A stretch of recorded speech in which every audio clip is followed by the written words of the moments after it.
Hola a todos, bienvenidos a un nuevo vídeo en mi canal de YouTube Antón GF. Soy Antón García Fernández y como de costumbre les hablo desde Jackson, en el estado de Tennessee, en los Estados Unidos de América. Tenemos hoy un nuevo episodio del podcast que en este caso, si todo va bien técnicamente, va a ser videocast también porque tendremos vídeo además de audio, o eso esperamos, pero eso depende un poco de la tecnología, el en vez de la página. Y hoy tenemos a alguien que nos visita por segunda ocasión ya, gaditano, poeta, narrador, ensayista, ha publicado muchísimos artículos y libros sobre temas diversos como la canción de autor española y de otros países. La literatura y el cine son también otras de sus grandes pasiones y en eso estamos totalmente de acuerdo. Y recientemente, y esta es la excusa si es que necesitamos una para hablar con él, recientemente ha publicado en FM un libro interesantísimo que se llama Serrat y los poetas. Y de Serrat y de los poetas y de muchas otras cosas vamos a hablar bastante tiempo después de esa primera vez en la cual se pasó por aquí para hablar del gran cantautor belga Jacques Brel. Me refiero a Luis García Gil, que está en España al otro lado del charco y al otro lado de la línea cibernética. Bienvenido, Luis, gracias por estar aquí en el En vez de la página.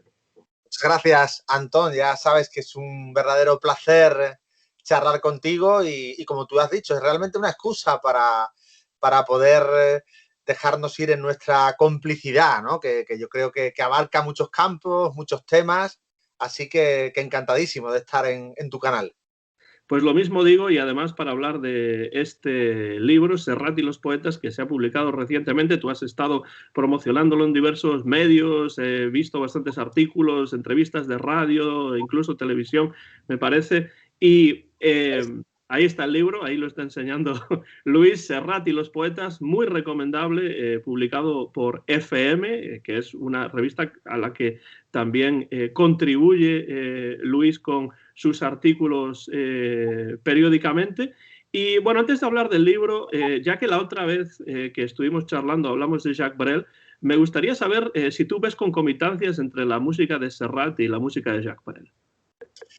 Bueno, no sé si habrá muchos paralelismos entre ambos. Es decir, bueno, sí lo sé realmente porque soy un apasionado de los dos, pero realmente vienen de mundos muy diferentes, con lo que a lo mejor de entrada es difícil encontrar esas semejanzas. Luego, uno te puede llevar al otro, porque Serrat siempre ha recalcado que la influencia de Brel fue muy poderosa para él, sobre todo a nivel estético, lírico, de forma de estar en el escenario, de forma también de entregar la canción, esa manera tan personalísima, tan de animal escénico que tenía Brel, tan desesperada.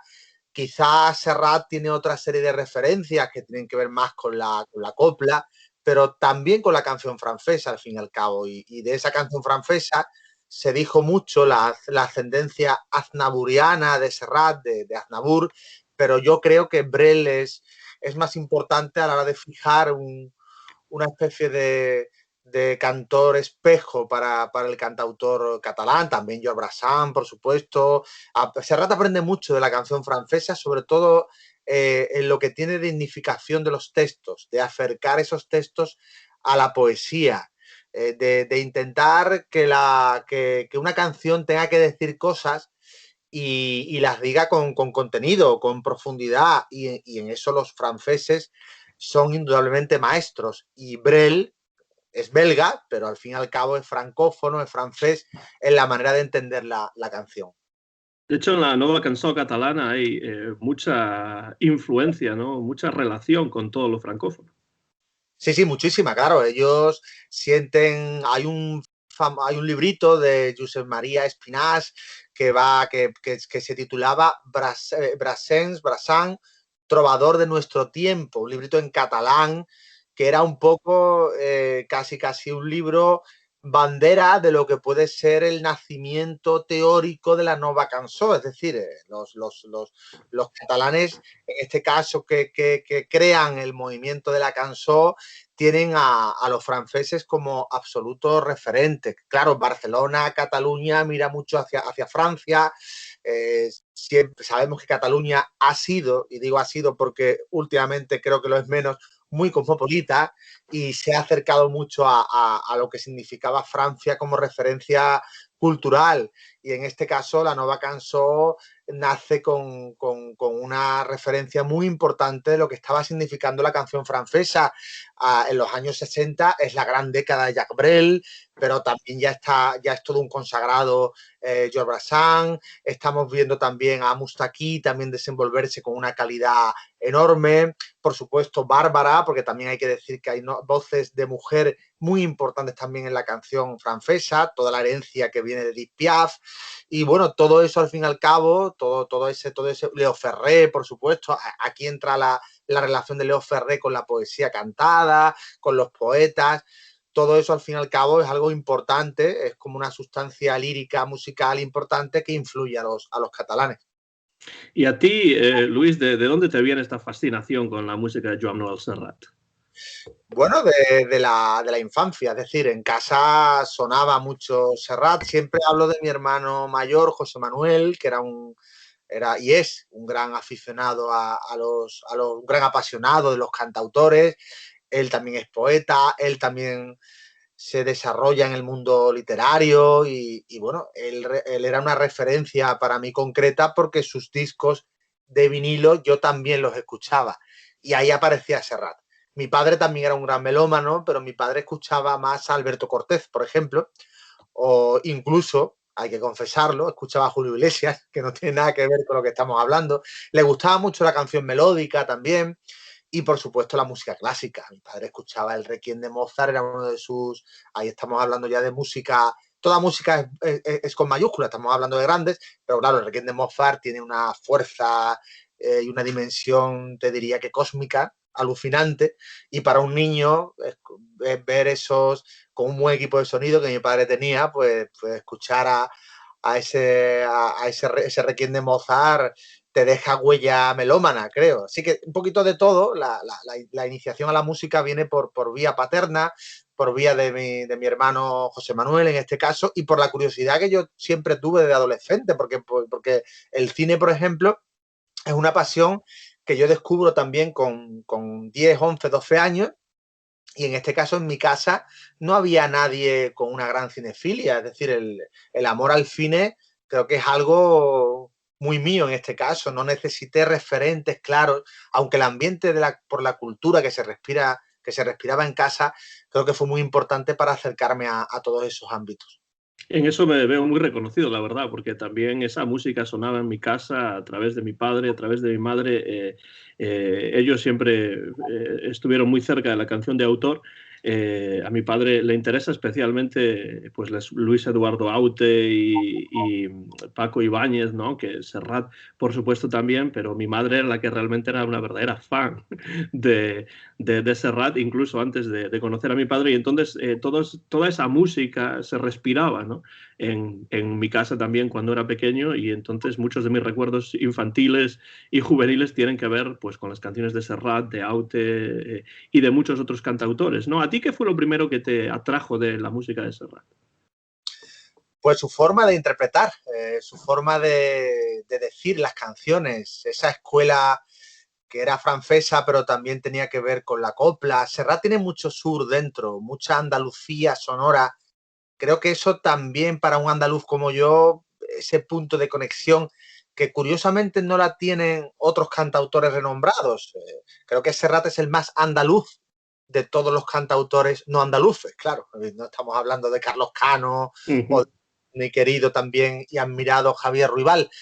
Hablamos de Serrat, alguien que viene de la Nova Cançó, que incluso en su momento pasa por ser por parte de la España más casposa, reaccionaria y franquista, un separatista, ¿verdad? Porque, bueno, a Serrat se le ha llamado de todo, le han atacado los unos y los otros, gran mérito el haber podido sortear balas de ámbitos muy diferentes, ¿verdad? Los ortodoxos de la canción le daban por todos lados pro de canto en castellano, los del otro lado lo llamaban separatista por renunciar a Eurovisión. O sea, Serrat tuvo para todos y el talento de él se impuso contra todas esas coyunturas e incertidumbres y circunstancias que tuvo que atravesar. Pero a mí me atrajo siempre ese Serrat cantautor en la manera de decir las canciones, en la manera de interpretarlas, de vivirlas, de sentirlas en primera persona. Eso que también me conectó con Jacques Brel, al fin y al cabo, ¿no? Esa forma tan particular, con ese vibrato, con ese timbre inconfundible, de esa parte vocal de Serrat, a mí particularmente me sedujo desde niño. Y es que supongo que un cantante que en aquella época, a finales de los 60, principios de los 70, cantaba en catalán y también en español, pero al mismo y con letras también cargadas políticamente, pero después admiraba a Juanito Valderrama o a la rumba catalana, ¿no? Pues supongo que descolocaría a muchos en esos momentos. Y a la Piquer, ¿no? Él tenía a Concha Piquer, pues en lo más alto del escalafón musical.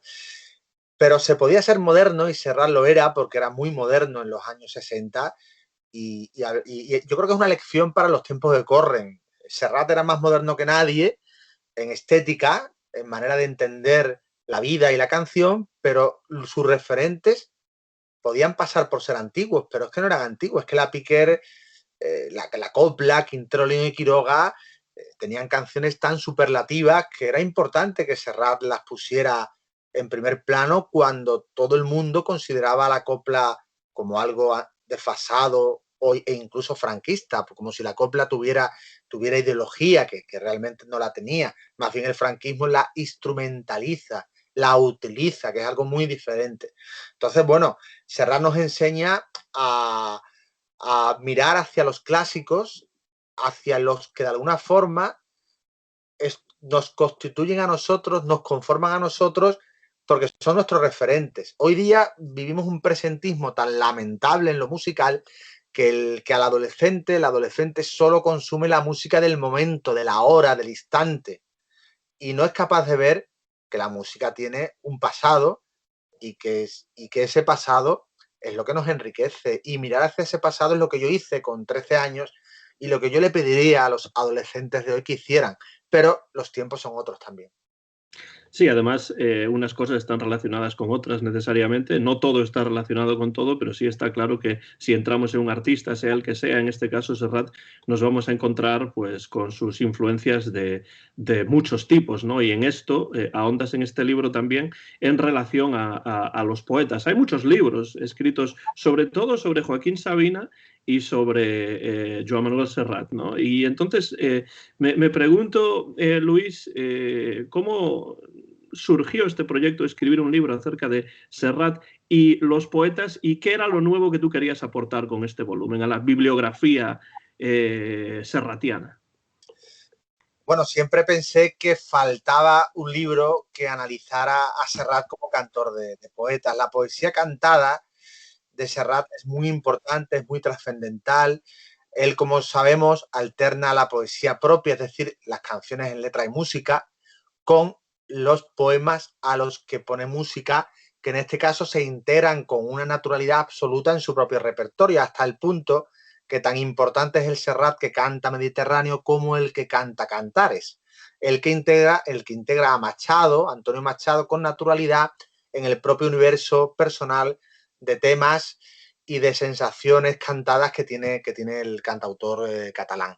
Entonces, reivindicar esa parcela de Serrat, que además tiene una importancia grande en su obra, e independizarla del resto me parecía significativo porque además no se había hecho, porque también, lo he dicho en alguna que otra entrevista, aspiro al libro pedagógico. Esto puede sonar un tanto petulante por mi parte, pero bueno, uno se desenvuelve en un ámbito educativo y creo que sería interesante que los profesores de lengua y literatura, incluso los profesores de historia de España, pudieran acercar a los chavales a los poetas, a Machado, a Hernández, explicarlos. Claro, Machado también es historia de España, no solo es literatura, es que sus poemas nos reflejan una época, el temblor y el latido de un tiempo concreto. Y qué decir de Miguel Hernández. Se puede explicar muy bien el drama de la guerra civil poniéndole a los niños las naves de la cebolla, ¿no? Por ejemplo, ¿no? Es historia también, aparte de poesía y de literatura.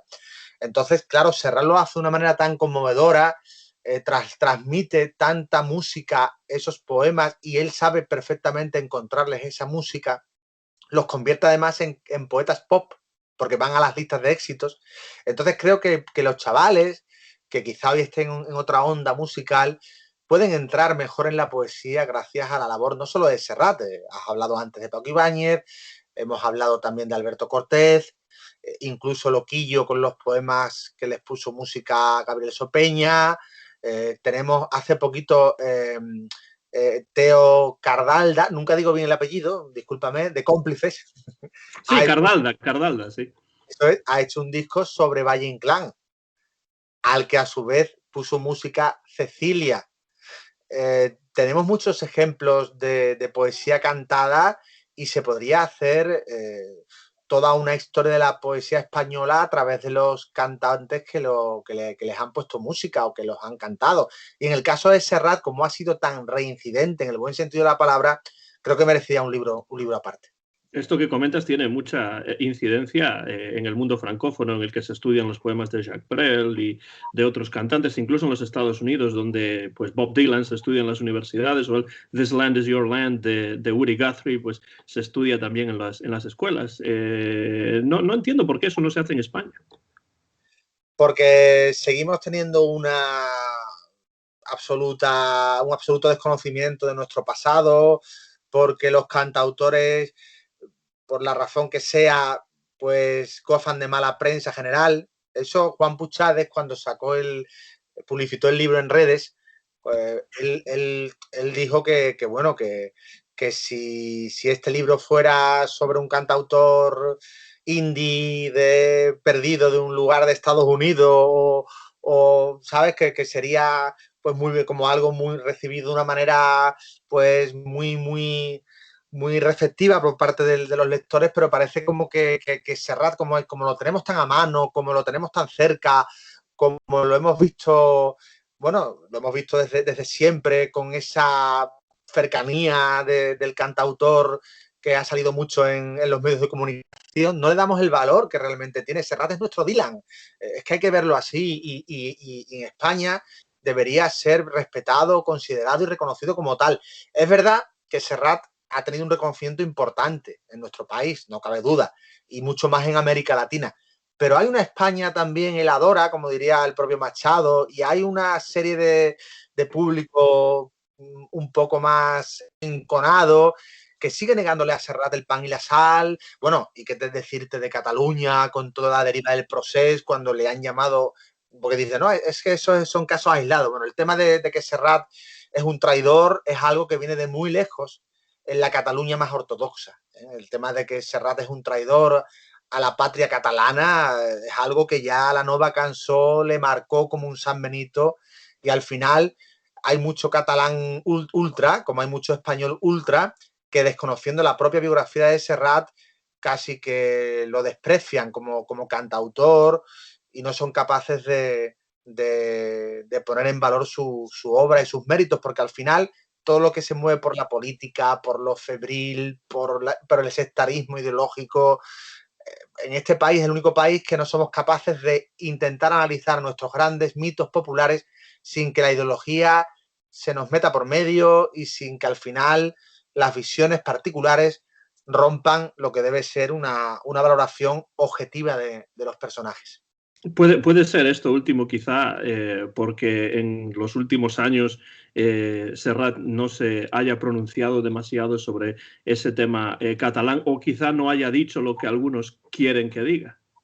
Bueno, pero es que Serrat, mira, Vagabundear, año 71, ya en esa canción decía que la patria, para él la patria era su guitarra, para él la patria, el concepto de patria, él rehuía siempre de ese concepto de patria. Luego, en Cada Loco con su tema, decía aquello de prefiero los caminos a las fronteras, año 83.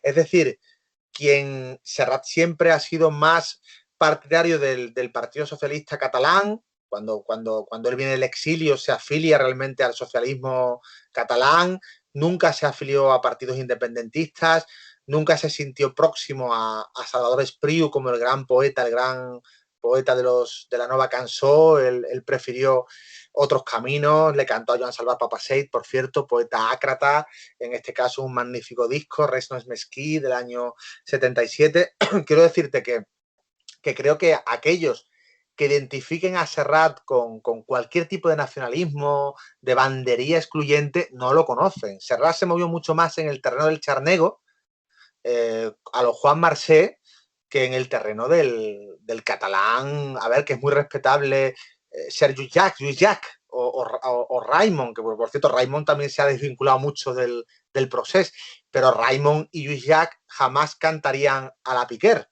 Es decir, Serrat tenía otras influencias, otros referentes, y bueno, y jamás le cantarían a Machado, con la pertinencia que Serrat, es que Serrat le canta en el 69 al poeta castellano por antonomasia, que es Antonio Machado. Ahí está marcando diferencias y distancias con quienes quieren hacer de él un cantautor de una línea determinada que nunca... Él fue un cantautor de la libertad, pero la libertad con mayúsculas, sin estar en ningún credo ideológico determinado, dentro de la izquierda, por supuesto, cultural, dentro del progresismo y dentro de lo que habían significado poetas como Antonio Machado o Miguel Hernández. En eso de prefiero los caminos a las fronteras y de una visión de la idea de patria que no tenga que ver tanto con el psicologismo, y sí, quizá con el universalismo, sí tengo que estar totalmente de acuerdo con Serrat, pero vayamos a ese pasado para conocerlo un poco mejor. Luis, estamos a finales de los años 60, principios de los años 70. ¿Sabemos cuáles eran las lecturas poéticas que ejercieron influencia en este joven Serrat? Y también, si puedes explicar brevemente cómo surge esta idea de que Serrat se ponga a musicar poemas de grandes poetas españoles.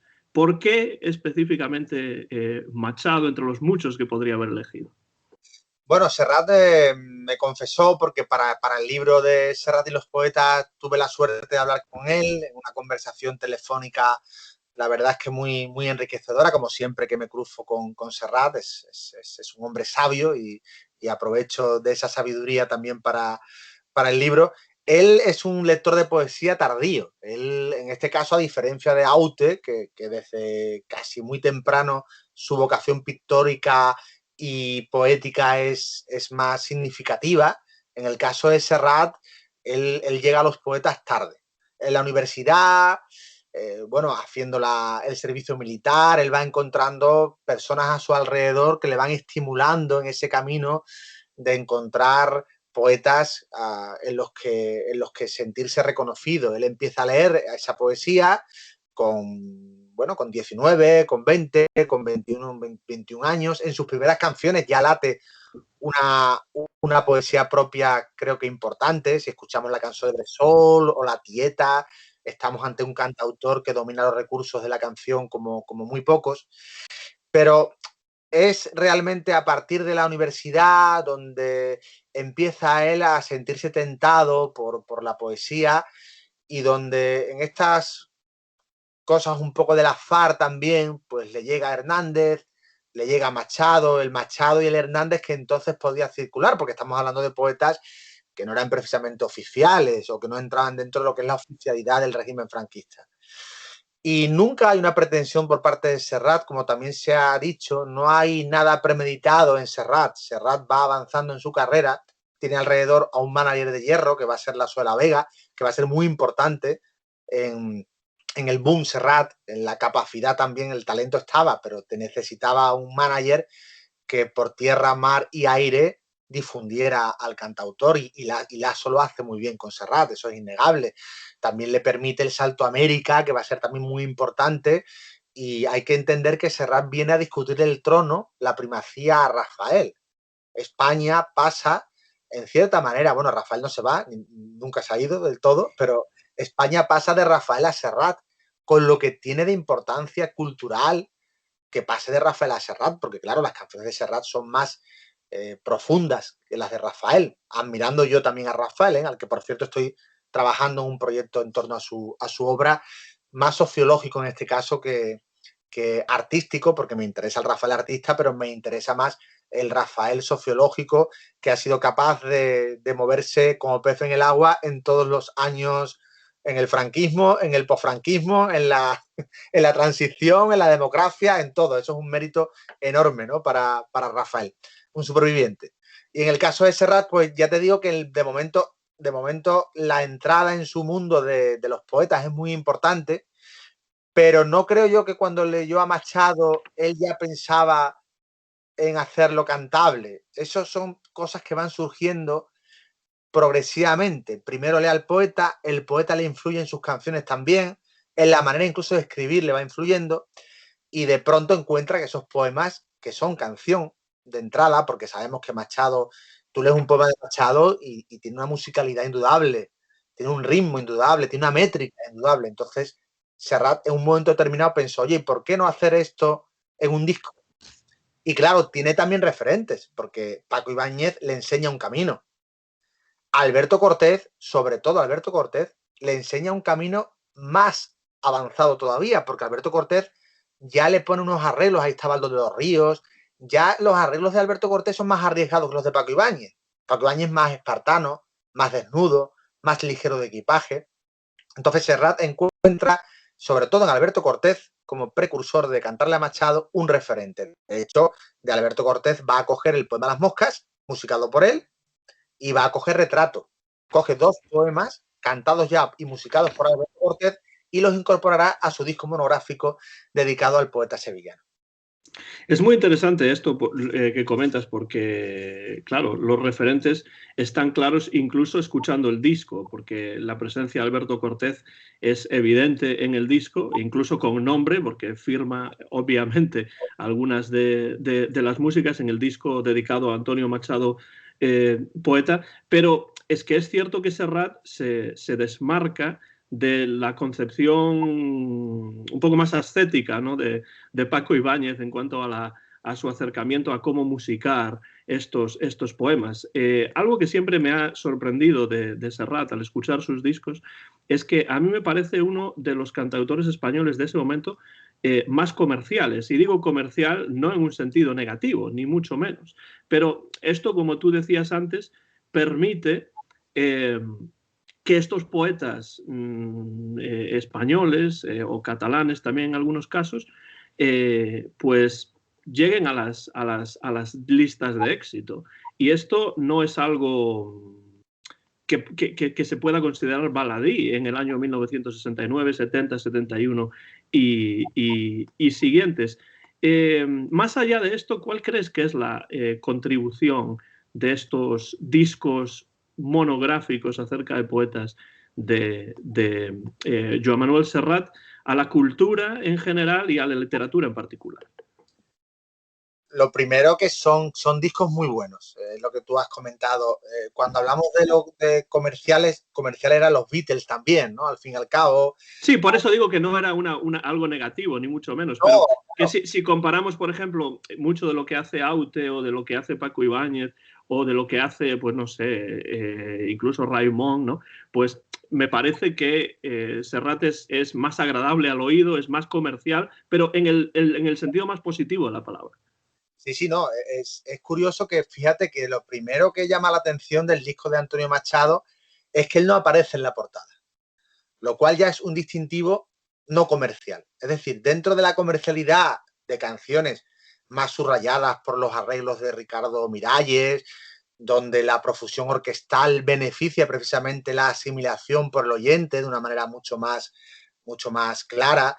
La propia voz de Serrat, el timbre cálido de Serrat en esas interpretaciones, quieras o no, también juega a favor. La propia heterogeneidad de las músicas incorporadas a los poemas, donde a veces no importa quitar una estrofa, romper un ritmo del poema, porque lo que importa es la canción por encima del poema. Y eso es lo que hace grande al disco de Machado, que Serrat con respeto, pero también con osadía, esa osadía que le niega la cátedra, que poco más o menos pensaba que cantarle a Machado de esa forma era algo un poco herético, pero al final fíjate que ese disco hoy es un clásico. Hoy nadie diría que ese disco es vanguardista, osado, rompedor o comercial. Es decir, hoy día queda como un clásico de la música popular española. Pero dentro de eso que te he comentado, Serrat no utiliza su imagen de vedette. Hablo de vedette siempre en el concepto francófono del término. Desaparece de la portada del disco, como hace con Miguel Hernández, curiosamente, porque en el disco de Miguel Hernández vemos a un Serrat barbado que tuvo que escandalizar a más de una fan acostumbrado a a un Serrat mucho más, bueno, en esa estética hippie que tenían los 70, pero esa barba tuvo que ser un poco chocante, ¿no? Para las seguidoras del cantautor. Con lo que él hace dos trabajos que yo creo que son trabajos muy, muy conscientes dentro de ese estilo de Serrat, más extrovertido musicalmente, más dinámico, menos cantautoril. Es que yo siempre he creído que Serrat no es un cantautor al uso. Serrat siempre ha roto con la estética del cantautor al uso. Y lo ha roto porque él, una de las cosas más importantes que hace es quitar la guitarra del escenario. Perdimos un guitarrista a lo mejor más, ¿cómo te diría? Más técnico, pero empezó a hablar con las manos, empezó a interpretar los poemas, las canciones. Eso le da una soltura escénica que no tenía Paco Ibáñez. Paco Ibáñez es un cantautor admirable, cuidado, pero absolutamente hierático, estático. Serrat, cuando cógete los cantares de Machado, por ejemplo, cómo Serrat los pasea por el escenario, cómo va de un extremo a otro, cómo juega con los tiempos de la canción, cómo es capaz incluso de incorporar una estrofa de su propia autoría sin que mengue el poema original. Bueno, los proverbios y cantares sabemos que son varios proverbios y cantares que de aquí, de allí y de allá van componiendo un fresco filosófico del poeta sevillano que Serrat borda en el escenario. Claro, esa parte de Serrat como animal escénico, vuelvo a la palabra, aplicado a los poetas, es que es muy importante, ¿no? La forma que tiene él de transmitirlos en los conciertos es lo que también los convierte en poetas cantables y coreados por el público. Esto no va a pasar ni con Paco Ibáñez, no va a pasar con Raimón y tampoco pasa con Alberto Cortés. Alberto Cortés siempre se sintió un poco, en el fondo, con una sensación agridulce, porque él sabía que lo había hecho antes que Serrat, pero no tuvo el alcance de Serrat tampoco cantando a los poetas. En esto de Serrat como cantautor, que no es un cantautor al uso, estoy totalmente de acuerdo, Luis, porque desde luego muchos de sus referentes como Jacques Brel o como Charles Aznavour tampoco son cantautores al uso. Es difícil a veces referirse a Aznavour, por ejemplo, como un cantautor. Lo es, pero no es la típica imagen icónica que uno tiene del cantautor con la guitarra, que sí tienen otros, ¿no? Hablando de los discos, me gustaría hablar brevemente sobre cada uno de estos discos en los que Serrat hace un homenaje a los poetas, además consiguiendo que el poeta sea, como tú dices, él se quita de la portada, consigue que el poeta sea la verdadera estrella, el verdadero foco se ponga en la poesía de estos poetas. Y entonces quiero volver a una pregunta que te hice anteriormente o que mencionamos, pero que no llegamos realmente a responder quizá, que es por qué Antonio Machado, es decir, qué significaba que un cantante como Joan Manuel Serrat, moderno, catalán, en aquella España de finales de los años 60, principios de los 70, le dedicase en el año 1969 un disco a Antonio Machado, poeta. Ponía una absoluta revolución en aquel momento, porque Antonio Machado no deja de ser un poeta símbolo, un poeta muerto camino del exilio en Collur, un poeta de raigambre republicana, al que Serrat no solo canta, sino populariza, y no solo populariza, sino que demuestra que ese poeta en el año 69 seguía siendo un poeta vigente, porque los poemas de Antonio Machado están hablando de una realidad que parece no ser la realidad de aquella España del tardofranquismo, pero se aplican perfectamente a la España del tardofranquismo. Es decir, la denuncia de Machado, que viene del espíritu 98ista, como ya sabemos, la denuncia de Machado sigue siendo destinada a un tipo de clase social determinada, a un tipo de España y de españolito determinada. Entonces, Serrat lo que hace es actualizar en base a su estética moderna, a su estética pop, unos poemas que estaban pidiendo un alcance universal, un alcance popular. Esto solo lo podía dar la canción y el Serrat de aquel momento, que tenía un refrendo popular tremendo. El propio Serrat se sentía un tanto entristecido porque, claro, un hombre culto en aquella España, solía decir Serrat, era aquel que conocía a Machado antes que Serrat le cantara o le pusiera música. Eso era un hombre culto. Entonces Serrat decía que la labor de los colegios, de las escuelas, de las universidades, era al fin y al cabo que Antonio Machado fuera un poeta que se conociera por parte de todo el mundo mucho antes de que un cantautor le pusiera música, ¿no? Era un poeta que merecía esa divulgación donde tenía que ser esa divulgación, ¿no? El problema del país de embrutecimiento colectivo en términos generales o un país anestesiado como era el país yo me acuerdo de una película de Sonámbulos, ¿no? Una película de Gutiérrez Aragón con Ana Belén, donde en cierta manera una metáfora de aquella España, una España sonámbula, ¿no? O la que el cine de Carlos Saura también con mucha maestría reflejaba.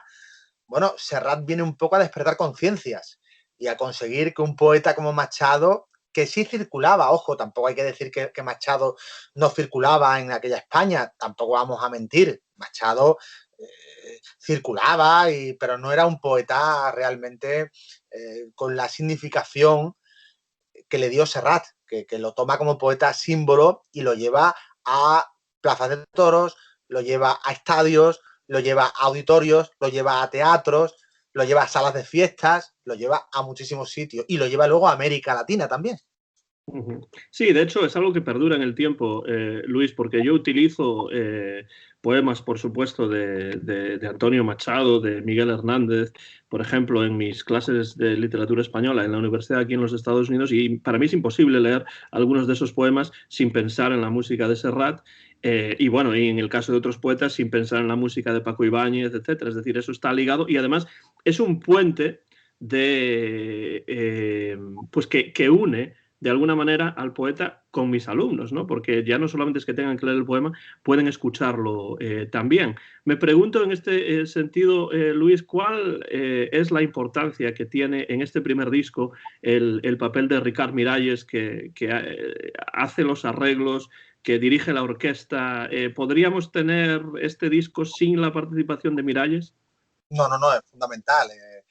Miralles es el alma sonora de Serrat y la importancia como director musical que tuvo Ricard, no solo en este disco, sino en muchos otros de Serrat, es trascendental. Aparte, Miralles pone su impronta como músico, un músico además que tenía esa formación clásica, pero también tenía una formación jazzística. Todo eso, era un hombre también con una mente abierta, con una inquietud también musical grande. Entonces hay una dupla ahí, Serrat-Miralles, Miralles-Serrat, que hace mejor el disco de lo que hubiese sido con otro arreglista. También es cierto que el disco de Miguel Hernández, que es otra maravilla, cuenta con otro arreglista diferente que también hace un trabajo soberbio, que es Francesc Burrul, un hombre que viene más en este caso, más del mundo del jazz que Miralles, pero que también hace un trabajo a nivel musical. Es muy importante la labor de los arreglistas, que a veces se nos olvida, y que de alguna forma a cantautores como Serrat, pues en aquel momento le viene muy bien esta complicidad que tiene con ellos y este trabajo que tiene con ellos en la cercanía y en la importancia que él también les otorga como compañeros de travesía, de camino y sin duda fundamentales para entender también la propia importancia que adquieren esas canciones, porque sin esos arreglos esas canciones serían otras, evidentemente. Y es que había arreglistas excelentes en esa España del tardofranquismo, finales de los 60 y principios de los 70, que muchas veces no tienen el reconocimiento que deberían tener. Serrat ya había cantado La Paloma, de Rafael Alberti, con música de Carlos Guastavino en su disco del mismo título, La Paloma, ¿no? Pero aquí con este disco dedicado a Antonio Machado ya tenemos un álbum completo, un álbum poético, de composiciones de Machado, y una de ellas es Cantares, que se ha convertido en una de las canciones, bueno, más populares, más reconocidas de Serrat. Y a mí lo que me gusta, y quiero que hablemos de esto un poco, Luis, de esta canción, es que ya no tenemos aquí en esta canción a un Serrat musicando una composición de Antonio Machado, sino que tenemos realmente un diálogo entre Serrat y la poesía de Antonio Machado, porque, como tú comentabas antes, hay unos añadidos del propio Serrat que hablan acerca de la vida de Machado y del final de la vida de Machado. ¿Cuál piensas tú que es la significación de este tema, Cantares, publicado en el año 1969, 6 años todavía antes del fallecimiento de Francisco Franco? Pues toda, ¿no? Porque precisamente Machado fue un poeta que, aunque como cantaba Serrat en Coyur, ni profeta ni mártir quiso ser, y un poco de todo lo fue sin querer, pues queda claro que sobre todo en los proverbios y cantares, en toda la poesía derramada en campos de Castilla, hay un Machado profeta, tremendamente filosófico, meditativo, de un lirismo absolutamente, a mi juicio, esa difícil sencillez machadiana, esa manera de sublimar lo pequeño, de cantar lo pequeño, de retratar también a personajes sociales también de aquel momento, que él lo hace con como si fuera un pintor, ¿verdad? De realidad, ese hombre del casino provinciano, ese Don Guido, pero quizá donde más se vea el temperamento poético, vital, filosófico de Machado son precisamente los proverbios y cantares, que ya se había fijado en ellos Alberto Cortés, que ya se había fijado en ellos Paco Ibáñez, y que Serrat realiza un trabajo asombroso, primero por la elección de los versos, porque al final lo que hace es fundir el espíritu de Machado cogiendo proverbios y cantares de aquí y de allá, como he dicho antes, ¿no? Pero es que luego incorpora una estrofa que es de propia autoría de Serrat, aquello de cuando el jilguero no puede cantar, con esa referencia clara también al exilio, ¿no? del poeta. Al final todo eso junto con el famoso y estallante y clamoroso verso a verso, golpe a golpe, pues convierten a una grandísima canción donde no sabemos muy bien dónde empieza el poeta, dónde termina el poeta, dónde empieza el cantautor, dónde termina el cantautor. Ahí se funden realmente de manera ejemplar Serrat y Machado. Y ya importa poco el autor de la canción. Pasa como con la saeta. Al final se borra el autor del poema porque ya suena en Semana Santa con cornetas y tambores y ya suena Serrat, que es su música, pero luego también la gente ya casi no sabe que es la música de Serrat, desaparece el poeta, desaparece el músico y al final es eso, canción popular, ¿no? Que es lo que también es el logro de los más grandes, el ser canción popular. Sí, acaba siendo parte del acervo popular y eso es algo impresionante y lo consigue en esta canción y en otras también, pero en esta en particular, que además tiene un contenido filosófico importante también. Van a pasar varios años, unos 3 años aproximadamente, hasta que Serrat vuelva a hacer un disco monográfico acerca de un poeta y en este caso se va a centrar en la poesía de Miguel Hernández y es un disco publicado en 1972, inmediatamente después de su clásico Mediterráneo, en el que, por cierto, hay también un poema musicado, que no todas las canciones de Mediterráneo son autoría de Serrat, la música sí, pero la letra de la última canción en Mediterráneo no lo es. Y entonces yo me pregunto, ¿qué llevó a Miguel a Serrat en estos momentos, después de ese disco que es un clásico de la música española y de la música en español en general, y así yo creo que va a pervivir por los siglos de los siglos? ¿Qué lleva a Serrat a fijarse en estos momentos en la poesía de Miguel Hernández? Bueno, como bien has dicho, graba un disco mítico, que es Mediterráneo, con León Felipe como poeta cantado, en este caso, impresionante Vencidos, otro poeta republicano, otro poeta exiliado, por cierto. Y él llevaba tiempo detrás de Miguel Hernández. Él me ha dicho por activa y por pasiva que él no va persiguiendo poetas por ahí. Pero sí es cierto que Miguel Hernández es un poco una obsesión para Serrat en el buen sentido. De hecho, le viene buscando música desde principios de los años 70. Es un trabajo que se lleva hablando en los medios de comunicación de la época con insistencia. Vuelvo a decir que cuando Serrat graba Mediterráneo, eh, él se retira temporalmente. Hay una retirada anunciada de Serrat como un hartazgo, poco quizá por la fama, quizá por la tensión del éxito, de la popularidad extrema, etcétera, hace que Serrat despida a sus músicos, en el buen sentido, le dice hasta luego, pero bueno, se van, incluso rompe con Miralles e inicia una nueva etapa. Una etapa, se va a Calella de Palafrugell, se retira, remata el disco Mediterráneo, pero ya entonces, ya Miguel Hernández está en su cabeza. Pero claro, los poemas tuvieron que ir encontrando el tono musical necesario. Es un trabajo muy maduro, muy consciente, muy reflexivo, muy meditado de Serrat. Cuando llega Miguel Hernández a finales del año 72, estamos hablando de 2 años por lo menos en los que Serrat ha ido trabajando con el poeta oriolano hasta encontrar lo que él realmente buscaba. De hecho, el disco se presenta, si no recuerdo mal, en la primavera del 72, rueda antes en concierto, antes de grabarlo. Incluso hay una serie de poemas a los que Serrat presta música idéntica hasta que elige el poema que mejor le va al disco. Hay uno muy bonito, precioso, que lo puedes encontrar, lo pueden encontrar los oyentes de tu fantástico podcast, que se llama Fue una alegría de una sola vez, que Serrat presenta en los conciertos, pero luego no va a grabar en el disco de Hernández. Para mí fue una tristeza de una sola vez que no grabara ese poema de Fue una alegría de una sola vez, porque me parece una maravilla y por circunstancias de espacio o de ritmo o del disco, pues finalmente no encuentra la manera de encajarlo en el disco, que al final son 10 las canciones incluidas, añadiendo lo que has dicho tú antes, La nana de la cebolla, con música de Alberto Cortés, y los otros 9 poemas con música de Serrat y arreglos imponentes de Francesc Burrul. Y ya que mencionas otra vez a Burrul, hemos dicho que en comparación con Miralles era alguien que Burrul llegaba más del ámbito del jazz.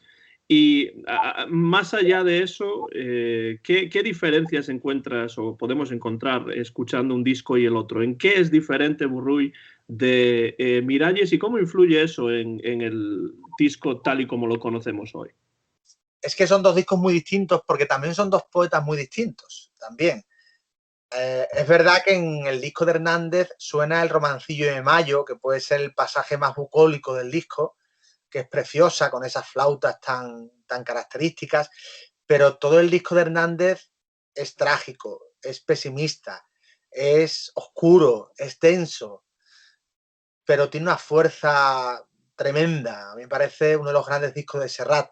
El de Machado quizás es un disco más luminoso, más barroco, más enfático, a nivel de arreglos, me refiero. Yo me quedo con el disco de Hernández. Si me das a elegir, me quedo con el disco de Hernández por la fuerza, por el estremecimiento de los poemas cantados, por la manera que tiene Serrat de cantar al poeta, de sentir su drama como propio, y por el simbolismo. Volvemos a lo de poeta símbolo, el simbolismo que tenía cantarle a un poeta que muere en la cárcel, que muere tuberculoso en la cárcel, que es otro poeta víctima de la infame guerra civil y que, bueno, que tiene esas estampas de El hombre acecha, de Viento del pueblo, del cancionero romancero de ausencias. Es una poesía de drama, de guerra, tan importante, tan significativa, tan honda, incluida esa elegía al amigo y compañero Ramón Sigé, que estremece al más pintado, que en este caso es el amigo del otro bando ideológico, ¿no? Esa importancia también que nos enseña también Miguel Hernández, también de lo que es el amigo por encima del concepto ideológico también, la elegía más hermosa de la historia de la poesía española, a mi juicio, por encima incluso de la manriqueña, tan importante y tan imponente y tan tremenda, pero esa elegía Ramón Sigé a mí me hace llorar realmente, ¿no? Yo desde que la escucho desde adolescente es una elegía, fíjate lo lejos que uno ve la muerte en la adolescencia, a mí me ponía la elegía en la voz de Serrat. También recomiendo la versión de Enrique Morente, por cierto, también muy buena, pero en la voz de Serrat me estremecía, me la aprendí de memoria gracias a Serrat. La elegía manriqueña que cantaba Paco Ibáñez, por cierto, pero Sí. estoy totalmente de acuerdo en que si yo tengo que elegir uno de los dos, me gusta más, me parece más trabajado. también más oscuro, tienes razón, el disco que le dedica a Miguel Hernández. Y teniendo en cuenta lo cargado de significado que este poeta, Miguel Hernández, está o estaba, sobre todo en la época, me pregunto si Serrat tuvo algún tipo de problemas pues, con las autoridades o con la censura o algo así. En lo relativo a este disco, porque como dices, Miguel Hernández fue víctima de esa guerra civil que acaba con el régimen franquista en el poder, ¿no? Entonces, hay ejemplos o se sabe si Serrat tuvo algún problema con las autoridades por cantar a Miguel Hernández. La verdad es que no lo tuvo, porque Serrat tuvo problemas después del affair Eurovisivo, tuvo problemas de difusión importantes. Los discos de Serrat casi había autos de fe públicos porque se consideró un traidor a la patria. Tuvo que ser una época muy complicada. De hecho, hasta recibe un botellazo en Oviedo. O sea, hay toda una serie de incidencias porque Serrat fue muy controvertido en su momento, igual que lo fue cuando se decidió a ser bilingüe y cuando la naturalidad de su origen materno le hace ser bilingüe. Es decir, tuvo problemas con los unos y con los otros. Pero sí es cierto que también vivimos una época, el año 69, yo lo cuento en el libro, hay un estado de excepción en España, cuidado. Está el caso de Enrique Ruano, si no recuerdo mal, y bueno, la pena de muerte está vigente. Digamos que son discos que aparecen, se difunden, tienen mucho éxito, pero lógicamente a Serrat se le miraba con cierta prevención por parte de las autoridades, ¿no? Porque representaba una España muy diferente de la España franquista, pero hay un cierto aperturismo que es el que permite a Carlos Saura rodar grandes películas, que es el que permite también a Serrat grabar discos tan importantes como aquellos. Con Hernández, Enrique Morente tuvo problemas con andaluces de Jaén, por ejemplo, ¿no? Es decir, había mucha lupa, pero Serrat pudo cantar, pudo grabar ese disco, pudo presentárselo incluso en emotivo encuentro a Josefina Manresa, a la viuda del poeta. Se lo puso en un tocadiscos que ella no tenía, por cierto. Se lo puso allí cuando la visitó. Y digamos que el disco vendió mucho, se difundió bastante y consiguió realmente el objetivo bueno, el objetivo, a ver, Serrat yo creo que no fue consciente nunca cuando grabó esos canciones, me refiero, no era consciente del impacto que iban a tener en el público, pero tuvieron mucho impacto, hasta hoy dura ese impacto. Más allá de Hispanoamérica, Luis, ¿estos discos trascendieron las fronteras de España y llegaron al resto de Europa? ¿O quizá es algo que se quedó más en la península ibérica y después, por supuesto, en Hispanoamérica?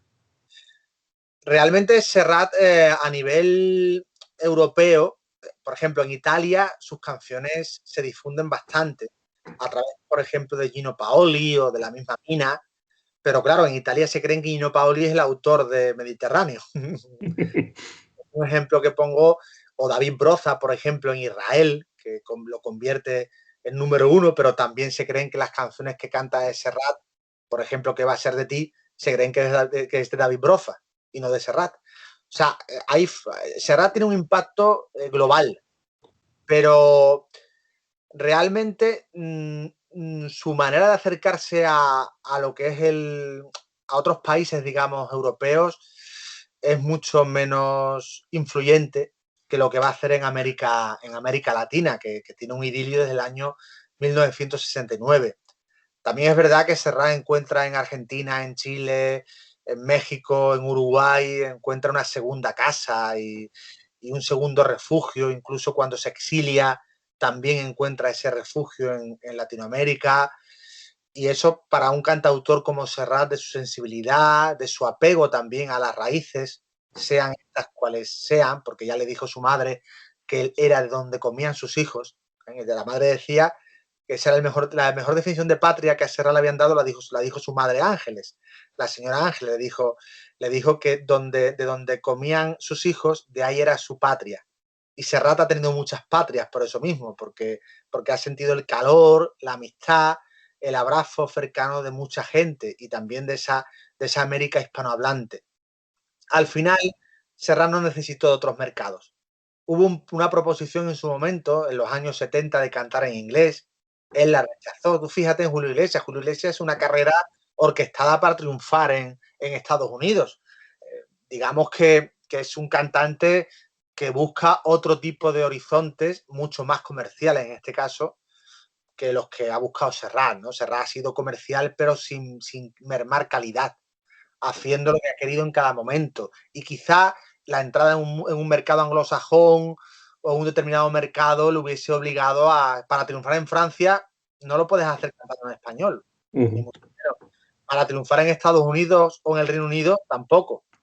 Así que por eso el impacto de estos discos es menor en aquellos países.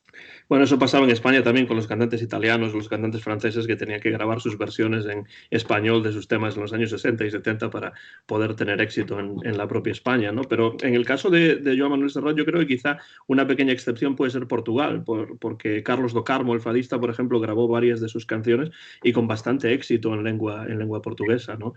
Pero bueno, aunque... Pero tampoco Serrat ha cantado claro, date cuenta que Serrat, por ejemplo, cantó en el Bovino en el 76, pero no había cantado nunca en el Olimpia. Lo va a hacer mucho más tarde.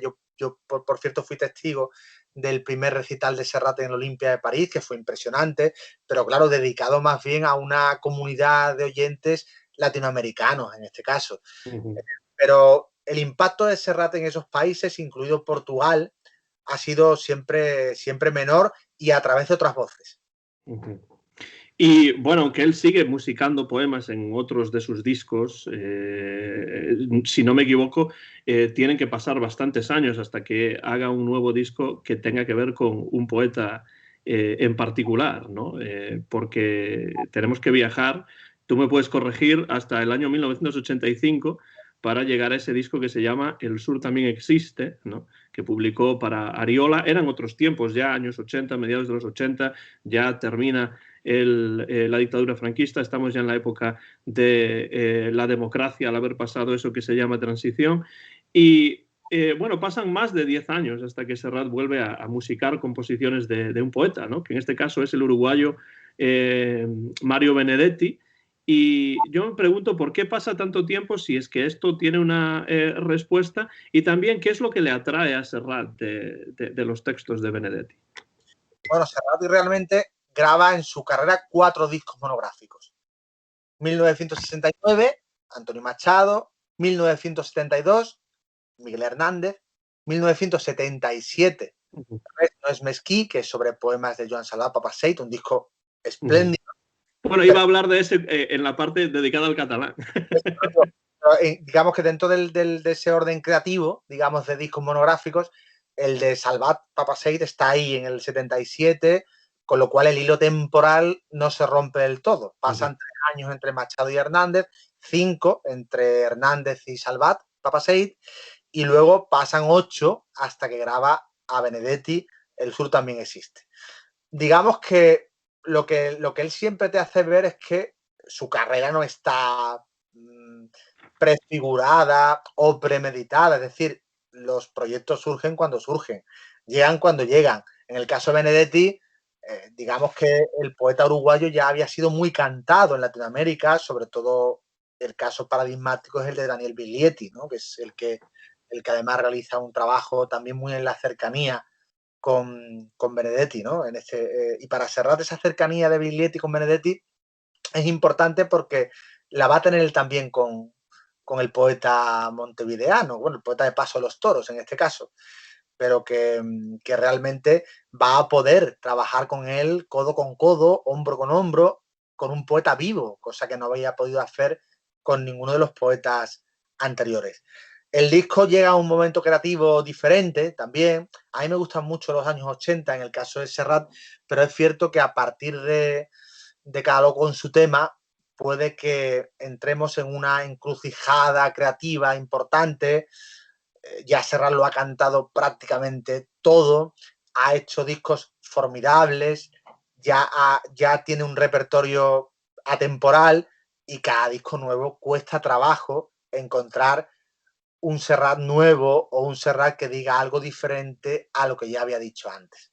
Con todo y con eso, El Sur también existe, es un disco importante porque es un disco ético, del Serrat ético de los 80, que encuentra en Benedetti otro poeta espejo, otro poeta símbolo, y le permite además conectar con Latinoamérica, ¿no? Que es algo también importante porque es el poeta latinoamericano por antonomasia, un poeta muy popular, y que yo creo que Serrat le pone música sabiendo que también con eso hace un guiño también a Latinoamérica.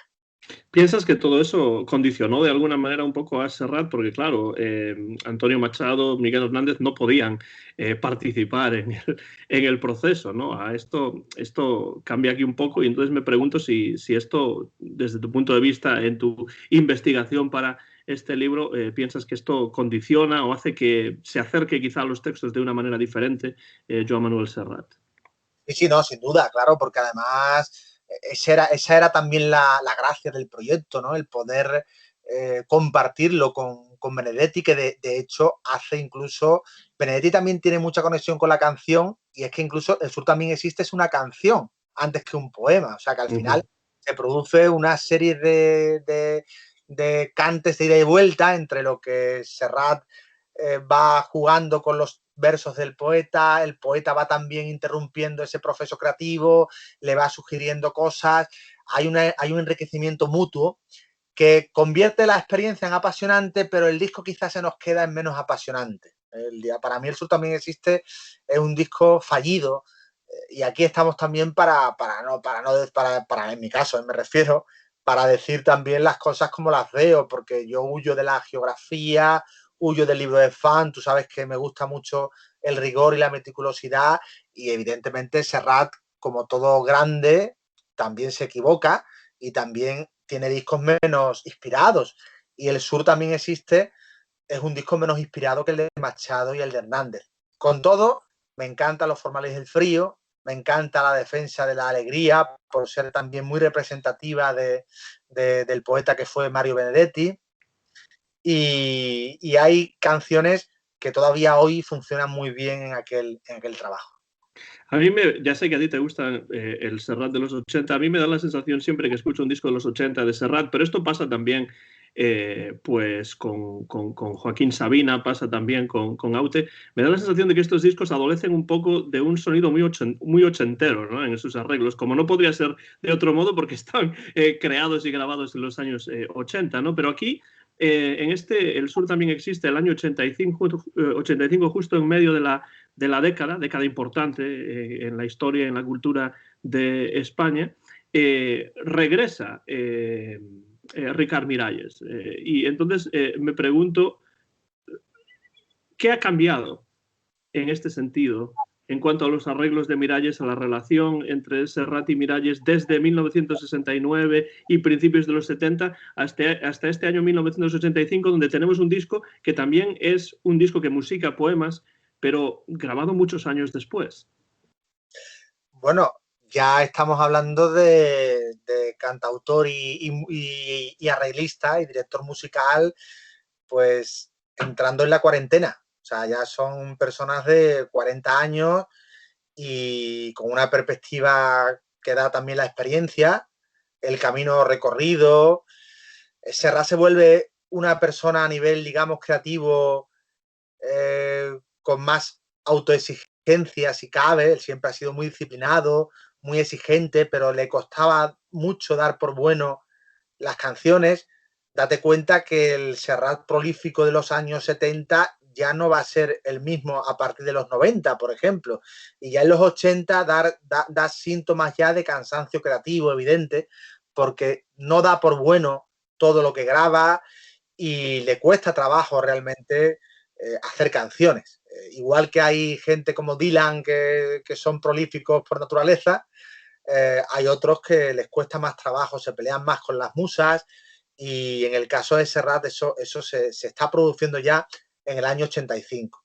A mí a nivel de formación musical, la formación de Serrat de los 80 me gusta mucho porque está ahí el Francesc Rabassa, está el Jordi Clua, está Albert Cubero, está Bardallí, está, que por cierto es el que arregla Restos Mesquí, está también Kiflus, está el propio Miralles, hay una formación ahí muy, muy potente.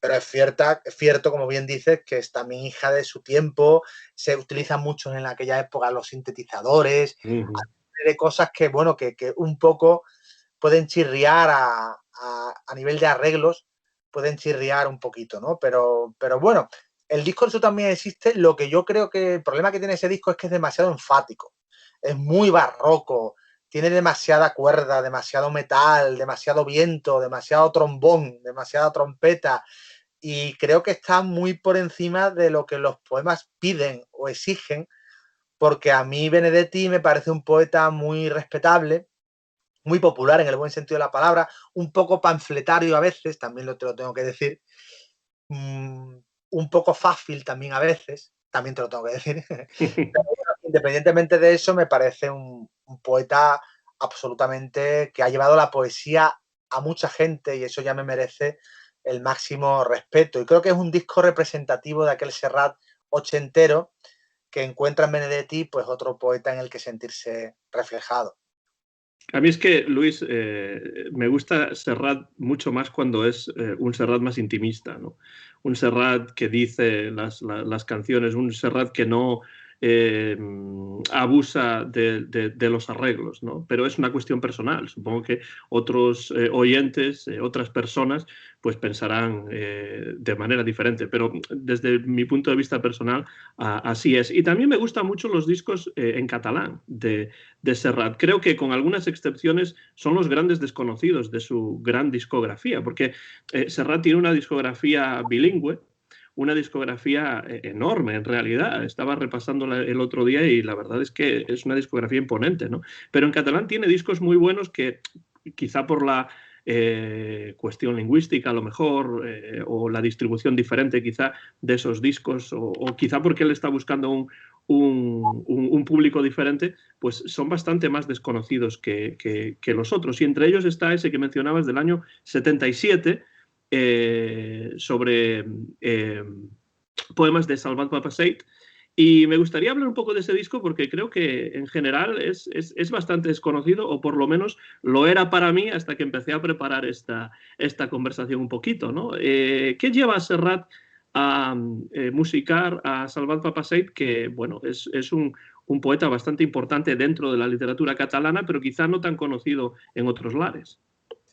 Bueno, aquí se produce un poco en este caso, cuando se habla de que Serrat ha divulgado la poesía y ha hecho de los poetas, para mucha gente, los ha acercado al público. En mi caso, yo reconozco una deuda enorme de gratitud con Serrat por muchas razones, pero una de ellas es que me ha permitido descubrir la poesía catalana, que en casa circulaba, ¿eh? Mi padre tenía antologías de poesía catalana, algunas con la mano siempre maestra de José Agustín Goytisolo como antólogo, pero, y tenía libros de Espriu también, por cierto.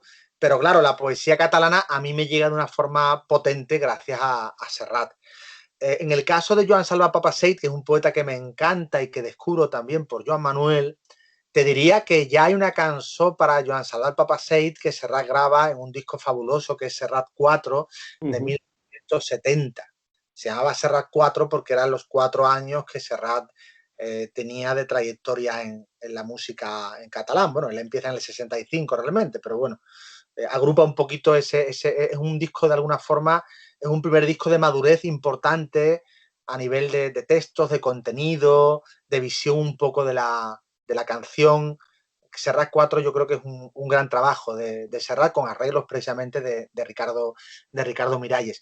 Y ahí aparece el famoso Conillet de Bellut, por ejemplo, pero también está la canción para Joan Salvat Papasseit, que es una canción prodigiosa donde Serrat se encuentra ya muy vinculado emocionalmente a este poeta ácrata barcelonés, que también, por cierto, como Hernández, tiene un final marcado por la tuberculosis, aunque en el caso de Hernández, en una cárcel, en condiciones, si cabe, más trágicas, y por el tema también de lo que es la consecuencia dramática de la guerra civil.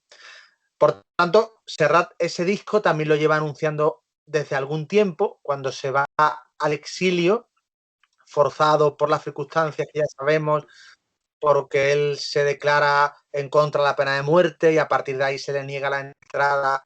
Fíjate un dato, Antón, muy curioso, que ya aprovechamos esta cercanía y complicidad que tenemos. ¿Qué cantautor español fue realmente obligado, cuando se habla de exilio, hay dos formas de ver el exilio, ¿verdad? El exilio voluntario, no vuelvo a España porque es un país franquista y me niego a entrar en España, pero luego está el exilio forzoso. Serrat sufrió el segundo. Y creo que fue el único cantautor del momento. Lo digo porque a Serrat se le ha acusado muchas veces de vedette, y de muy comercial. Y a mí eso me cabrea mucho como biógrafo del cantautor. Se le ha negado su compromiso a veces, porque no ha sido tan puro como otros cantautores, pero es el único cantautor que sufre un exilio real y forzoso. Los otros podían venir a España, podían venir, no querían, pero podían venir. Pero Serrat no podía venir porque el franquismo declara una orden, bueno, de búsqueda y captura, porque él ha declarado y ha puesto al régimen contra las cuerdas diciendo que él está en contra de la pena de muerte. ¿Cuántos cantautores del momento se solidarizan con Serrat? Otra pregunta que hago. Me temo que no muchos. Entonces, quiero decirte que hay que tener memoria histórica, que ahora con el proceso, que si Serrat es un facha, que si Serrat... Bueno, ¿Raimon y Jacques estuvieron exiliados? Pregunto. Bueno, en ese sentido, Serrat es tan facha como Frank Sinatra era comunista, y a Frank Sinatra lo persiguió pues el Comité de Actividades Antiamericanas del Macartismo, ¿no? Entonces, en eso estoy muy de acuerdo con lo que comentas, porque... De todos los catalanes a los que admiro profundamente, el otro día yo me voy a andar todos los días unos 7 kilómetros y me puse Itaca de Jack y es una maravilla y me encanta, ¿no? Pero es que, claro, hay que tener memoria. Serrat estuvo 11 meses, se jugó, de alguna forma dijo lo que pensaba, pero es que en aquel momento no se podía decir lo que pensaba, eso es lo que se pensaba. Y ningún integrante de la Nova Cançó tuvo ese exilio que sí tuvo Serrat. Entonces siempre ha caído sobre Serrat, no lo diría si no hubiese caído sobre Serrat la sospecha de que fue un interesado por cantar en castellano, que lo de la Eurovisión se ha contado, que Eurovisión fue una estrategia también para tener más éxito, tremendo también que se diga todavía eso. Yo lo he escuchado, a mí me lo han dicho. O sea, que parece que todo estaba muy calculado, ¿no? Al final el éxito parece que siempre hay que justificarlo, ¿no? Y creo que Serrat, en un momento muy importante en la historia de España, tuvo las agallas de decir lo que pensaba. Y el disco Piel de Manzana, grabado ese año, pues se retiró de las tiendas. O sea que eso hay que recordarlo también. Y el veto radiofónico volvió. Y el veto televisivo volvió. O sea que es importante, insisto, Serrat graba un especial en Televisión Española en el año 75, septiembre, Parque de Atracciones de Madrid, y ese no se emite nunca en Televisión Española, porque pilla con las declaraciones que él hace y que él realiza. Entonces me parece importante todo este tema por memoria. Y sobre Joan Salvador Papasseit, pues ya en el exilio se está hablando de que está trabajando en ese disco que finalmente graba en el 77, cuando vuelve ya a España. En el 77, que es cuando pues estamos ya en pleno momento de la transición, antes de la aprobación de la Constitución Española de 1978, y me pregunto si el acercarse a Papasseit en este disco tiene también algún tipo de significación política o ideológica, o si simplemente lo hace por su admiración por la literatura de Papasseit. Yo creo que es por lo segundo. Yo creo que Serrat afortunadamente nunca fue panfletario en su manera de entender la canción, y los poetas que le gustaban eran sobre todo poetas muy emotivos, muy hondos, y que a él pues le transmitían sensaciones que le hubiese gustado haberlas puesto por escrito. Entonces encontró en esos poetas esa sensibilidad que él también tiene en su propio cancionero, evidentemente, pero que también encuentra en esos versos. En Restos Mesquí vuelve a utilizar a compañeros, a utilizar en el buen sentido de la palabra, a compañeros de camino suyos, de travesía en la canción, y utiliza la música que ya habían incorporado a esos poemas, caso de Guillermina Mota, que ya había grabado Visca el Amor, por ejemplo, caso también de Martí Llauradó, hay una serie de Rafael Subirats, hay una serie de cantantes, de cantautores de la cançó que él incorpora en esas adaptaciones que ya se habían hecho, porque ya le parece que, como pasaba con Hernández o como pasaba con Machado, ya le parece cuando algo está bien, ¿para qué volverlo a hacer? ¿No? Eso también da idea de la generosidad de Serrat con los compañeros de oficio, de camino. Y el disco a mí me parece, si me apuras, me parece de los 4 el mejor de los 4 discos de Poetas. Primero porque es el más desconocido y eso me da a mí que pensar que el Serrat en catalán, como tú has dicho, es el gran olvidado por parte del gran público, que incluso se vanagloria de ser muy seguidor de Serrat, pero dice, no, yo en catalán no lo escucho. Digo, pues entonces no eres gran seguidor de Serrat. Si no lo escuchas en catalán, te estás perdiendo un mundo impresionante, ¿no? de Serrat. Y a mí me parece un disco, el Quina Grua, el meu estel, esa manera prodigiosa, que imagino, muchas veces la he imaginado en la voz de Silvia Pérez Cruz, por cierto. Ojalá me haga caso, que se lo he dicho alguna vez, que el Res no es mesquí, por supuesto, que es Res no es mesquí es como el Cantares de Machado, pero en Salvat Papasseit, ¿no? Es como el poema bandera. Luego también, bueno, este manojito de pequeños poemas cantados, que son como un ramillete también, que es una parte del disco preciosa, Si la despullaba, El Visca el Amor, bueno, es tremendo también esa parte en el disco, el Si yo fos pescador, es un disco fabuloso, la verdad. Yo realmente recomiendo Res no es mesquí y bueno, yo recuerdo escuchar a Serrat en catalán en casa de mis padres cuando era pequeño y darme cuenta de varias cosas, sobre todo que podía comprender prácticamente todo lo que Serrat decía en sus canciones, es decir, que el catalán no era una lengua nada difícil para mí, por lo menos, de comprender. Y después, con el paso de los años, me he dado cuenta de que muchas de las canciones que más se parecen a la chanson française, a la canción francesa, son canciones que él creó y cantó originalmente en catalán. Aquí además está el sonido de la tenora, que a mí me encanta. La tenora me parece muy, que ya él en los conciertos de los 70 la llevaba incorporada en los recitales con Aureli Vila, que era el que la solía tocar en los conciertos. La tenora es maravillosa, le da un sonido muy, como te diría, muy diferente a lo que son los discos de Machado y Hernández. Es un disco que suena muy distinto, es la grandeza también de Serrat, esa capacidad musical de sonar diferente, de tener su personalidad siempre incuestionable, pero adaptarla y amoldarla a sus distintos estados también creativos y anímicos. Es un disco muy catalán, en el buen sentido que tiene que tener siempre la palabra catalán, porque a mí Cataluña me encanta. Un disco lleno de riqueza sensorial, lleno de vocación. Y Bardellí, en este caso, hace unos arreglos. Bardellí para mí, era un genio absoluto y hace un trabajo ahí tremendo, ¿no? con las canciones. Vuelve a grabar la canción que he citado antes, la canción para Joan Salvat Papasseit, que grabó en el año 70, y la graba ahora de nuevo con un arreglo tremendo e imponente. Y esta canción es de letra y música de Serrat, pero incorpora también textos del propio poeta.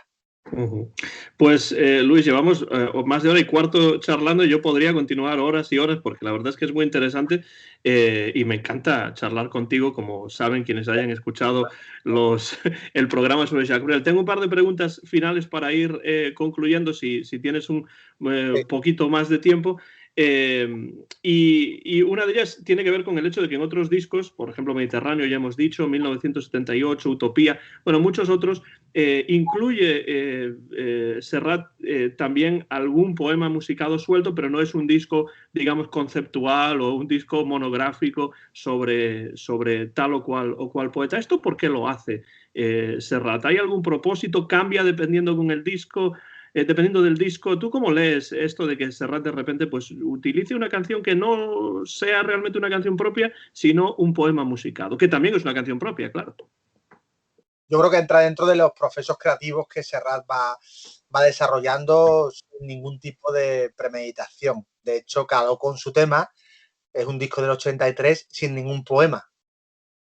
El disco del año 74, que le llaman De la cara anaranjada, donde graba Para vivir y Romance de Curro el Palmo y Arena y Limo y Campesina y Soneto a Mamá y De Parto, ese disco, por ejemplo, solo no tiene tampoco ningún poema cantado. Pero en cambio otros sí los tienen, pero no hay algo premeditado. En Tal con Raya, uno de sus mejores discos en catalán, tiene 3 poemas cantados, pero en Material Sensible solo está La Lluna de Jaime Sabines. Es decir, que depende del momento creativo, de la propia... yo creo que Serrat trata de pensar los discos como algo... Cada canción debe ser autónoma, pero sí piensa, como los grandes, piensa que el disco tiene que los discos tienen que tener un diálogo entre la primera canción, la última y todo lo que pasa en medio, ¿verdad? Hay como una intención siempre de que las canciones tengan un porqué y respondan a un momento creativo determinado, aunque sean muy diferentes entre sí, pero no cabe duda que eso está muy presente. Los poemas a Serrat le encajan con tal naturalidad que a veces pareciera que son canciones del propio, letras del propio Serrat. Te pongo un ejemplo, Esos locos bajitos, disco en tránsito, año 1981, es un poema del argentino Horacio Salas, reescrito por Serrat. O sea, la canción de Serrat ha alcanzado vuelo propio, entidad propia, pero parte de un poema de Horacio Salas. Luego también están esos procedimientos de Serrat que se explican en el libro, que son coger un texto periodístico, como pasa con Joan Barril en Mírame y no me toques, disco Utopía, o coger un microrelato, como pasa con Galeano en Secreta Mujer, o coger un cuento de Juan Marsé, como Los fantasmas del Roxy, en Bienaventurados. O sea, esos procedimientos también me interesan porque no es poesía cantada, pero tiene que ver también con la literatura que a Serrat le conmueve y que en un momento determinado la plasma en canciones. Yo recuerdo tener ese disco, Bienaventurados, en cassette cuando salió. Y recuerdo que Los fantasmas del Roxy era mi canción favorita de ese disco, porque es una canción muy diferente además a las demás. Es curioso cómo un disco pues, puede ser algo orgánico y armónico, pero las canciones no tienen por qué ser semejantes en absoluto. Siempre hay alguna que puede ser diferente. Sí, sí, totalmente. Y finalmente me pregunto, tú has, por supuesto, estado escuchando a Serrat y en su relación con los poetas, como musica a los diferentes poetas, pues muchísimo, supongo, para la creación de este libro, Serrat y los poetas, que puedes enseñar otra vez, lo tienes por ahí, porque yo aquí no lo tengo exactamente, pero ahí está. Y pues para crear ese libro, para escribir ese libro, has estado escuchando pues diferentes composiciones de Serrat a lo largo de los años, musicando poemas de diferentes poetas, y tienes una idea, desde tu punto de vista personal, cuando Serrat musica un poema, ¿qué elementos piensas tú que quiere subrayar? Es decir, ¿quiere subrayar el mensaje del poema, el sentimiento del poema, la musicalidad del poema que ya está incluida en el propio lenguaje? ¿De qué te has dado cuenta al escuchar todos estos temas? ¿Hay algún hilo que más o menos conduce todo esto o depende del momento? Yo creo que son poemas que esperaban que Serrat los cantara, ¿no? Parece como si se amoldaran a la voz, al espíritu, a la música, a la personalidad de Serrat como cantautor. Me da a mí la impresión, son poemas que le pertenecen, que los canta legítimamente, porque vuelvo otra vez, soy un poco pesado también en esta cuestión, pero a veces no reivindicamos la honestidad de Serrat como cantautor, porque todavía, insisto, hoy A mí me ha puesto de muy mal humor el tema del proceso. Estaba leyendo hace poquito, me leí los diarios de Juan Marcet, por cierto, que te recomiendo, y él estaba muy cabreado también con la cuestión esta. Mira, él como catalán, como barcelonés, muy cabreado con el proceso, con la deriva independentista, y Marcet no creo que sea sospechoso, sino todo lo contrario, es un representante de una izquierda cultural y charnega bastante importante y más catalán que el más catalán que puedas tú pensar, porque el mundo de Barcelona, como lo ha cantado y contado Marcet, no lo ha contado ni cantado nadie. Y hablo bien de cantar, ya que estamos hablando también de canciones de Serrat. Marcet ha sido un cantor de la Barcelona de posguerra impresionante. Viajar a Barcelona, gracias a Marcet, es un privilegio que hemos tenido los lectores. Y claro, ese cabreo yo también lo tengo, ¿no? Entonces, me siento tan ligado a Barcelona, me siento tan ligado a Cataluña, he escrito sobre Serrat, pero también sobre Joan Isaac, por tanto, me encuentro muy vinculado al mundo catalán. Respeto mucho todo, porque tengo amigos allí que son independentistas, pero cuando han entrado a meterse con Serrat desde la ignorancia más cerril, desde la más absoluta, ¿cómo te diría?, desde el más absoluto desconocimiento a lo que ha representado Serrat en España y en América Latina, pues claro, ¿qué te voy a decir, Antón? Que realmente pienso que este libro también es una reivindicación de todo lo que le debemos a Serrat, en este caso como cantor de poetas, y de poetas en catalán y en castellano, que no se nos olvide, en las dos lenguas. Te iba a preguntar qué es lo que qué es lo que encontrarán los lectores que todavía no se hayan acercado a este libro, y creo que lo has respondido perfectamente. En cuanto a lo que comentabas anteriormente acerca de la memoria, yo creo que estamos en un momento histórico en el cual hay tal cantidad de información y todo es tan rápido, todo es tan pues veloz, ¿no? Que da la sensación de que tenemos mucha información, pero tenemos también mucha facilidad para olvidar las cosas que han ocurrido incluso ayer mismo, ¿no? Y creo que hay personas que se encuentran, como por ejemplo Serrat, pero puede haber muchas otras que se encuentran en ese tipo de situación, en la cual pues todo lo que han hecho pues en las anteriores décadas se olvida, porque se espera siempre una nueva posición, un nuevo posicionamiento, un nuevo titular, ¿no? Una nueva visión de esta persona acerca de lo que está ocurriendo, sin tener en cuenta que estamos hablando de una persona que tiene bueno, pues como se dice en inglés, un track record, ¿no?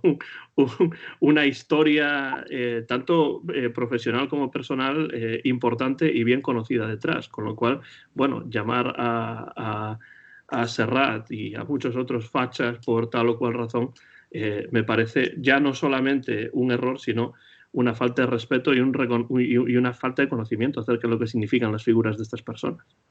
Yo me acuerdo que en los años 70, Moncho Alpuente, por ejemplo, casi que también le trataba a Serrat como aburguesado, como si hubiese caído en...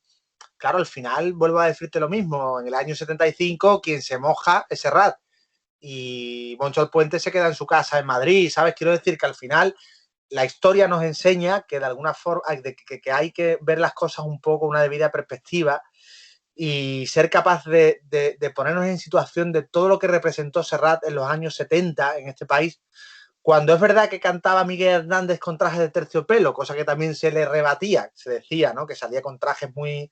pero bueno, era una forma también de poner en valor la escena, la estética, porque uno puede salir al escenario, ¿por qué vas a salir bien arreglado? Porque eso también es burgués, es decir, esta cosa de patar continuamente, ¿verdad?, contra todo lo que representa los valores de la burguesía. A ver, que creo que al final nos colocamos, a veces hay gente más papista que el Papa, y veo mucha tendencia reaccionaria de donde no debería venir esa tendencia reaccionaria, ¿no? A veces, claro, cuando Serrat, sospechamos de Serrat, mal camino vamos a ir llevando en la búsqueda de referentes que nos han hecho indudablemente mejores y que tanto han significado en nuestra cultura popular. Por eso yo me empeño con mis libros en reivindicar esa España cultural y esas canciones y esas referencias, ¿no?, que han sido tan importantes. Desde luego es curioso que en la época de la información, cuando todo está al alcance de un clic, pues esa falta de perspectiva sea tan evidente. Pero tenemos libros como Serrat y los poetas de Luis García Gil que son verdaderas maravillas para poder acercarnos de una manera diferente, tener una visión diferente pues acerca de diferentes aspectos importantes, además de la carrera y de la trayectoria de ciertas leyendas en vida, como lo es ya Joan Manuel Serrat, pero que, bueno, por mucho que se escriba sobre él, nunca se agotan las posibilidades y desde luego este libro viene a cubrir un silencio importante que es la relación de Serrat con los poetas, como bien dice el título. Muchísimas gracias, Luis. Me pregunto, hablabas antes de Rafael, no sé si hay algún proyecto en el que estés trabajando además de ese, del que nos puedas hablar, aunque sea así brevemente para terminar. Bueno, este es un poemario que va a salir también ahora, que se llama El pájaro de la soledad, que es bueno, la poesía me conforma también, es muy importante para mí, y aquí está la poesía de mis 40, ya tengo 46, pero un poco de la cuarentena habitada, se puede decir, está aquí reflejada en este libro. Y entre los proyectos, pues da un poco de pánico, la verdad, pero por lo que supone como tótem, y también porque es un personaje complicado a más no poder, que es Rafael Martos, el niño de Linares. Pues hacia él me encamino. Esto va a ser un poco como tirarme de cabeza a una piscina sin agua, porque te aseguro que es más complicado. El mundo de Rafael es un mundo muy, muy particular y sé de antemano que no voy a tener fácil, igual que he podido conectar con Aute, con Serrat, con tantos cantautores maravillosamente, con mi añorado Pachi Andión también, por supuesto, pero en el caso de Rafael me temo muy mucho que estamos en mundos muy diferentes. Pero me apetece mucho, después de haber escrito sobre Marisol, intentar comprender el fenómeno de Rafael, porque es un artista muy importante en nuestro país. Ha sido un superviviente también de la música popular. Lo veo como contrafigura de Serrat, o al revés, Serrat como contrafigura de Rafael. Eran rivales en una lucha encarnizada a la que ellos no querían contribuir porque siempre se han llevado bien. Pero siempre me aparecía, escribiendo sobre Serrat y sobre Marisol, me aparecía Rafael y digo, bueno, ¿y por qué no dedicarle un libro? Además, en España no hay ningún libro que explique el fenómeno Rafael a fondo. No digo yo que yo lo vaya a conseguir, pero por lo menos me quiero acercar al personaje desde una perspectiva, además, nada fanatizada. Esto no le va a gustar mucho a Rafael, porque claro, al final los artistas tan pagados de sí mismos y tan narcisistas quieren que los libros uno haga la ola, ¿no?, permanentemente. Va a ser un libro creo que muy honesto por mi parte, pero me parece importante también hacerlo, porque yo tengo la sensación de que mi mundo musical, como te pasa también a ti, va mucho más allá de los cantautores. Entonces me interesa la música popular en general, y al final el libro de Marisol supuso un reto pop, y el de Rafael también lo va a suponer. Pues me interesa muchísimo, te lo voy a decir desde ya, y te invito a que vuelvas a los micrófonos aquí En vez de la página, porque yo desde luego me voy a leer ese libro sobre Rafael, porque no me duele además reconocerlo, a mí me gusta la música de Rafael, y también ese fenómeno sociocultural que significó en la España de los 60, y no creo que haya, y no es porque seas tú y seas amigo, pero no creo que haya nadie más indicado para escribir un libro interesante, realmente interesante sobre Rafael. Así que te invito ya desde ahora, Luis, y te doy las gracias por estar aquí una vez más. Ha sido un verdadero placer charlar contigo, como siempre lo es. Ojalá pudiésemos hacer esto con una periodicidad, pues cada 2 o 3 meses o algo así, pero muchas gracias, porque además sé que estás ocupado y es siempre un placer tenerte aquí en el En vez de la página. Gracias a ti, Antón. Como sabes, estamos en la misma onda vital, musical, esas afinidades electivas. Lástima que no podamos terminar la charla y tomarnos una cervecita como mereceríamos, ¿verdad? En un bar cercano, pero bueno. Pues sí, pero como dice un buen amigo mío, del futuro no está nada excluido a pesar de la pandemia. Así que en un futuro, espero que más cercano que lejano, podamos hacer eso. Mandemos un saludo también a tu querido padre, al que también admiro profundamente y que merece que desde tu canal este humilde escritor y poeta pues le mande un saludo muy, muy cariñoso también. Pues como él me dijo, además, no te olvides de darle un saludo de mi parte a Luis García Gil. Lo hacemos aquí al final para que vea o escuche la entrevista completa y así se escuche a él mismo al final, como prueba de que además te di los saludos y tú se los devuelves. Eso es. Perfecto. Pues nada, Tom, muchas gracias. Muchas gracias a ti, Luis García Gil, que ha publicado en FM este libro Serrat y los poetas, que ahí está otra vez en pantalla y que yo recomiendo vivamente porque es muy, muy interesante y nos va a presentar a Serrat de una manera diferente. Terminamos así. Soy Antón García Fernández y esto ha sido un nuevo episodio del En vez de la página. En esta ocasión tendremos vídeo, no solamente audio, y nuestro invitado de hoy ha sido Luis García Gil. Mío y también de Luis, que de hecho habló mucho más que yo, es el copyright de este programa que se grabó en Jackson, en el estado de Tennessee, en los Estados Unidos de América, en directo a finales del mes de marzo del año 2021. Muchas gracias, como siempre, por estar ahí al otro lado y por ver estas conversaciones que a mí me encantan y me enriquecen enormemente. Dejen comentarios, por supuesto, si tienen algún comentario que hacer. Yo siempre los leo y trato de responderlos. Muchas gracias y desde el canal de YouTube Antón GF nos despedimos. Hasta la próxima.